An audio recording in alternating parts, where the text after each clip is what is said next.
Hi, I'm Aaron Newworth with ETF Trends and ETF Database. I'm joined here by Chris Huemmer, Senior Investment Strategist at FlexShares Exchange Traded Funds. How are you doing today, Chris? Great. How's your day going, Aaron? It's going well. Let's do this. Here we go. The beginning of the year has been marked with volatility in equity markets. Can you give us any insight into what may be driving the increased volatility since the beginning of the year? Yeah, sure. There's several reasons that have added to market uncertainty. Uh, Everything from the threat of Russia invading Ukraine and the standoff with the U.S. and other Western nations, uncertainty around COVID, the Omicron spike and its impact on the supply chain, inflation, concerns about stifled growth in China. But really, for me, the biggest reason for the volatility in markets is the market's changing view of the Fed's path to rate normalization and balance sheet shrinkage. Ever since the Fed signaled that it would be accelerating its tapering of QE, markets have started to shift expectations of the Fed policy.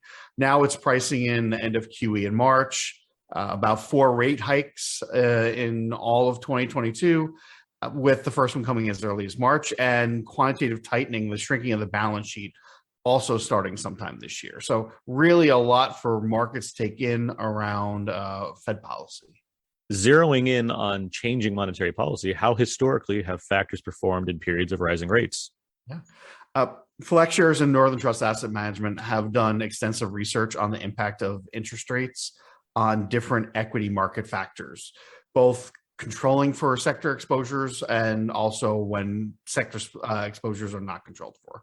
One of the things that we find across models is that value in particular does well in rising rate environments, whether the short end or the long end are really leading that rate increase. We see value does well. Other factors that also do particularly well: size, momentum, aspects of quality.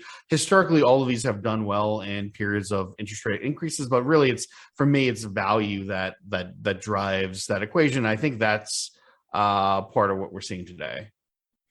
Well, we are seeing the disparity between growth and value stocks today. Why, historically and over the past month, have value stocks done well in periods of monetary tightening? One way that I've seen this addressed recently is really looking at stocks in a similar prism as bonds, with short duration stocks, value stocks that would be short duration, and growth stocks as long duration stocks. And similar to bonds, long duration securities are more sensitive to changes in interest rates than short duration. So growth stocks, being deemed long duration, would be more sensitive to changes in interest rates. And that's one of the theses that's going on this year. So why are growth stocks considered long duration? It really has to do with discounted cash flow, or in this case, earnings models and the value of money. Growth stocks, particularly growth stocks that are not profitable today, where you are banking on future earnings and coming from far future reaching periods and forward time periods. What you get is, when interest rates rise, the discount rate for the time value of money, or the discount rate of those earnings, and the impact of those earnings in present day dollars decreases. So your valuation, or the multiple that you're willing to pay for those, should come down.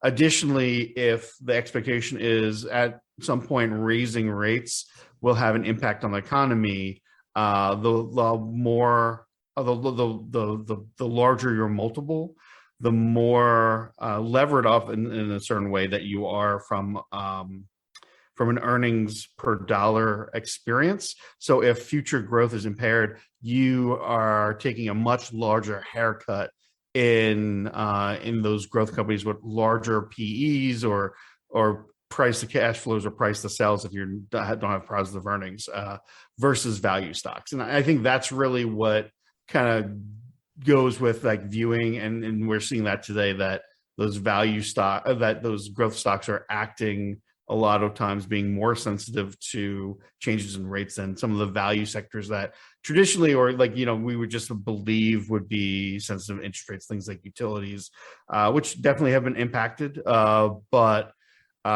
we've also seen such a large sell-off on the growth side because of this as well.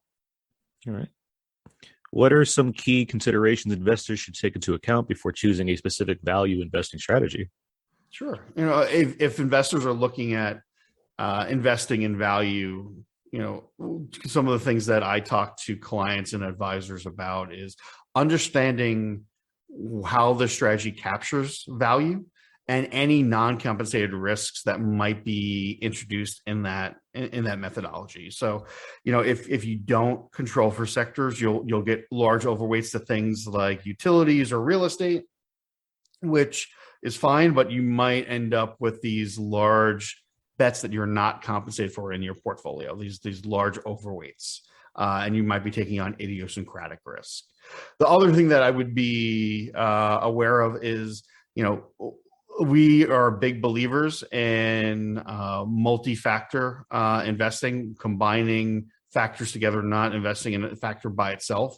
So other strategies that combine with value, or other factors that combine with value in their strategy, really are attractive today. If we think about historically, the other factors, size, momentum, quality, that have done well, from a FlexShares point of view, some of the things that I am excited about are products like our Tilt suite of products that across the globe look at getting size and value exposure. They actually do it in a very unique way, in that they're owning the entire universe, investable universe. They're just getting their value and size exposure by adjusting the weights of security. So taking the weight from some of those large cap growth securities and reallocating it to small cap and value securities. It's a unique way of getting that value exposure in the portfolio while still staying fully invested in all stocks, including large cap growth stocks. So that's one way. Or, value paired with momentum and quality in the large cap space. We do that in our quality large cap fund, QLC, where we're looking at an optimization model that looks to maximize value, quality, and momentum exposure while controlling for sector, security, industry, and style bets, all within that optimization process. So two different ways that we look to, in our product suite, introduce value into the equation, and then based on clients' interest and what their risk tolerances are, what's their time horizon, what they're looking to accomplish in their portfolio, would determine which one of these would be the best for them. Well, great. Thank you, Chris. We appreciate your insights and look forward to chatting again soon. Excellent. Thanks for having me, Aaron.